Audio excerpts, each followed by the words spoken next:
Israel dan Iran yang dahulunya bersahabat, tetapi kini mereka menjadi musuh abadi, dari perang bayangan, konflik nuklir, sampai memicu Perang Dunia Ketiga.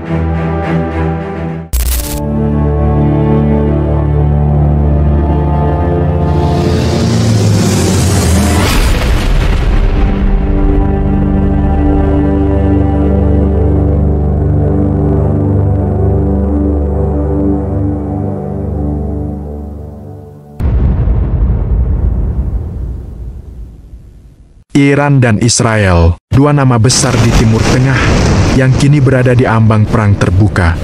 Tapi, bagaimana semua ini bisa dimulai? Kenapa dua negara ini saling membenci, bahkan sebelum pernah saling menyerang secara langsung? Di video ini, kita akan mengungkap sejarah tersembunyi dan fakta mengejutkan dari konflik paling misterius abad ini. Tonton sampai akhir, karena beberapa faktanya benar-benar di luar dugaan.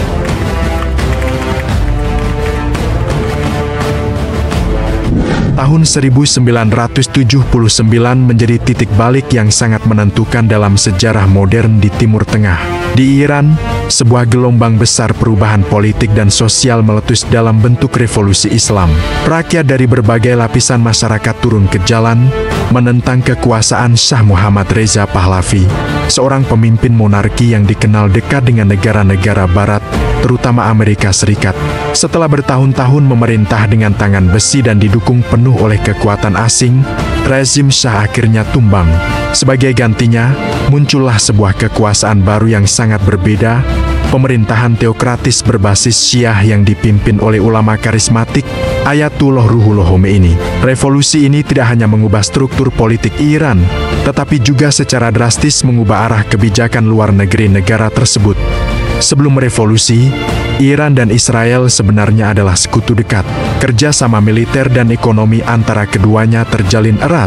Israel menjadi salah satu pelanggan utama minyak Iran, dan di balik layar, kedua negara berbagi informasi serta teknologi strategis, terutama dalam bidang pertahanan.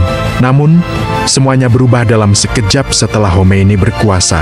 Dalam berbagai pidatonya, ia menyebut Israel sebagai setan kecil dan secara terbuka mengutuk pendudukan Palestina. Pemerintah baru Iran langsung memutus hubungan diplomatik dengan Tel Aviv, menutup kedutaan Israel di Teheran, dan menggantinya dengan kedutaan Palestina. Sejak saat itu, permusuhan ideologis dan politik antara Iran dan Israel mulai mengakar dan terus memburuk hingga hari ini. Konflik ini bukan sekadar pertentangan antar negara, melainkan juga pertempuran antara dua visi yang sangat berbeda tentang masa depan Timur Tengah.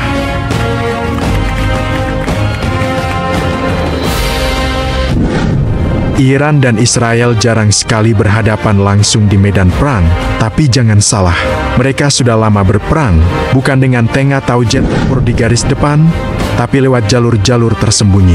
Inilah yang disebut perang bayangan, konflik secara diam-diam yang berjalan di balik layar, mematikan, namun tak selalu terlihat.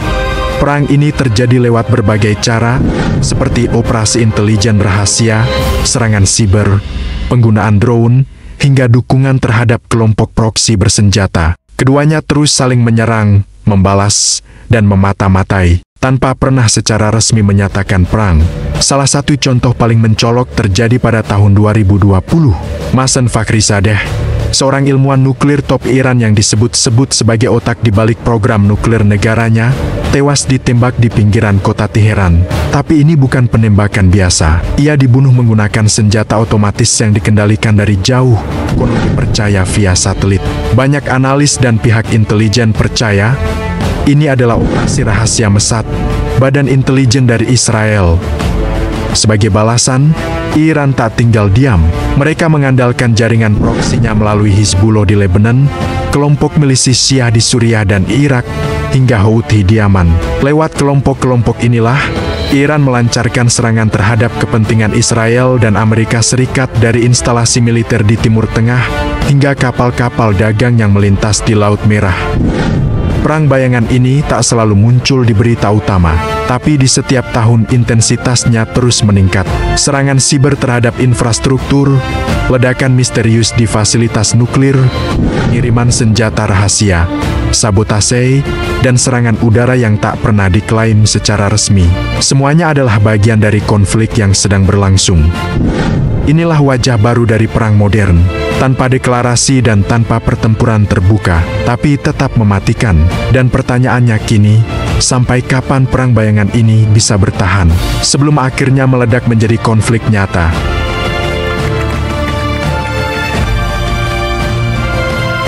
Ketakutan terbesar Israel saat ini bukan hanya datang dari ancaman serangan roket semata. Ada sesuatu yang jauh lebih mengkhawatirkan dan serius, yaitu senjata nuklir yang sedang dikembangkan oleh Iran.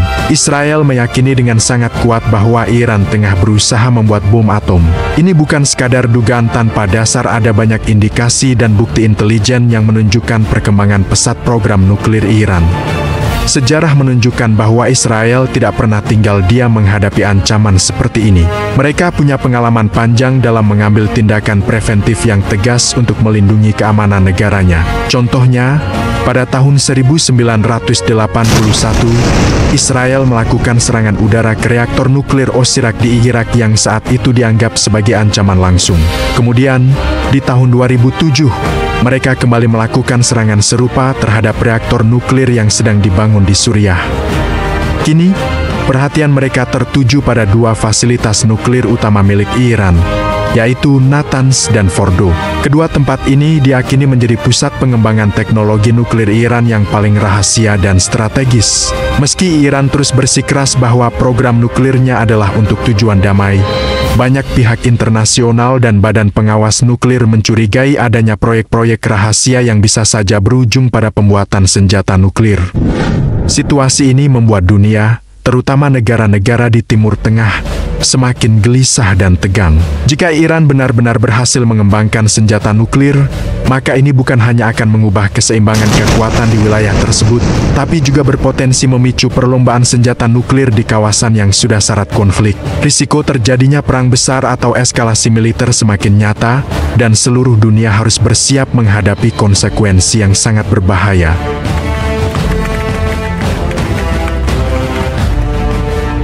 April tahun 2024, untuk pertama kalinya dalam sejarah modern, Iran meluncurkan ratusan drone dan rudal langsung ke wilayah Israel. Bukan melalui proksi, bukan melalui kelompok bersenjata yang didukung dari jauh, tapi serangan langsung dari negara ke negara. Langkah ini sangat mengejutkan dunia. Sebagian besar serangan berhasil dicegat oleh sistem pertahanan Israel dan bantuan dari sekutu, termasuk Amerika Serikat. Tapi ini bukan soal berapa banyak yang jatuh, atau berapa yang berhasil dihancurkan. Ini tentang pesan yang disampaikan. Israel tidak tinggal diam. Balasan datang cepat dan tajam. Serangkaian serangan udara menghantam fasilitas militer strategis di Iran dan Suriah. Beberapa lokasi yang selama ini diduga menjadi pusat pengembangan drone dan rudal dihancurkan dalam hitungan jam. Situasi berubah. Ini bukan lagi perang bayangan, bukan operasi rahasia. Ini adalah eskalasi terbuka.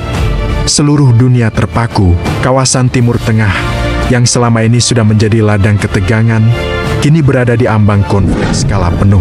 Amerika Serikat mengirim tambahan pasukan ke wilayah Teluk, memperkuat armada lautnya di Laut Mediterania. Rusia memperkuat kehadiran militernya di Suriah, memperingatkan Barat untuk tidak melangkah terlalu jauh.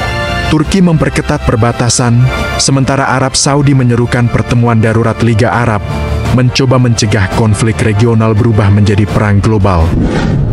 Juni tahun 2025, setahun telah berlalu sejak serangan pertama itu, tapi ketegangan belum juga reda dan justru meningkat.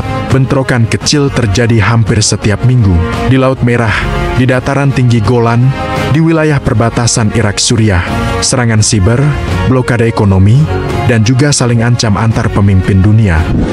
Dengan semua negara besar seperti Amerika, Rusia, Cina, Turki, dan Saudi memiliki kepentingan di kawasan ini, api yang sudah menyala bisa berubah menjadi kobaran global.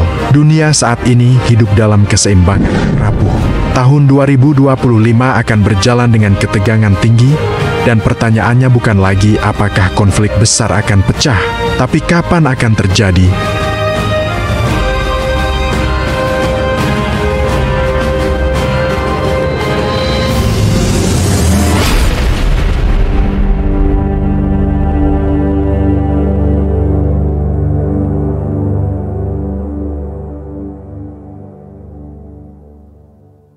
Klik like jika kamu belajar sesuatu hari ini. Tulis pendapatmu di komentar, siapa yang paling diuntungkan dari konflik ini. Dan pastikan kamu subscribe, karena kami akan berikan informasi lebih menarik lainnya.